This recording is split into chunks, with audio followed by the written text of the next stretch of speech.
സ്വർണ്ണക്കൊള്ളയിൽ ഒന്നാം പ്രതിയായ ഉണ്ണികൃഷ്ണൻ പോറ്റി ഇന്നലെയാണ് പുറത്തിറങ്ങിയത്. പോറ്റിയെ കയറ്റിയത് സഖാക്കളാണെന്നാണ് ഇന്നലെ വരെ പ്രതിപക്ഷം പറഞ്ഞിരുന്നത്. ഇന്നതാ കേരളത്തിന്റെ മുഖ്യമന്ത്രി പിണറായി വിജയൻ പറയുന്നു ശബരിമലയിലേക്ക് ഉണ്ണികൃഷ്ണൻ പോറ്റി എങ്ങനെയാണ് എത്തിയതെന്ന്. കേൾക്കാം. പോറ്റി അവിടെ കയറുന്നത് 2004 എല്ലാവർക്കും വ്യക്തമായല്ലോ. 2004 ദേവസ്വം മന്ത്രി ആരായിരുന്നു?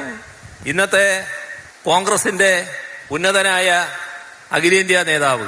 ആ കാലത്ത് കോൺഗ്രസ് നിയോഗിച്ച ദേവസ്വം ബോർഡ്, അതിൻ്റെ പ്രസിഡന്റ് പിന്നീട് കോൺഗ്രസ് വിട്ടിട്ടുണ്ടാവും.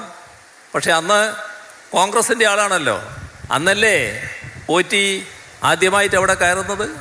അന്ന് തൊട്ടല്ലേ പോറ്റിക്ക് അവിടെ എല്ലാവിധ കളികളും കളിക്കാനുള്ള അവസരമൊരുക്കുന്നത്.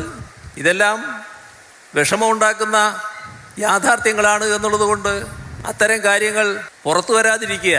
അതിനാണല്ലോ ചർച്ചയിൽ നിന്ന് ഒളിച്ചോടുന്ന സമീപനം കോൺഗ്രസും UDF-ഉം സ്വീകരിച്ചത്.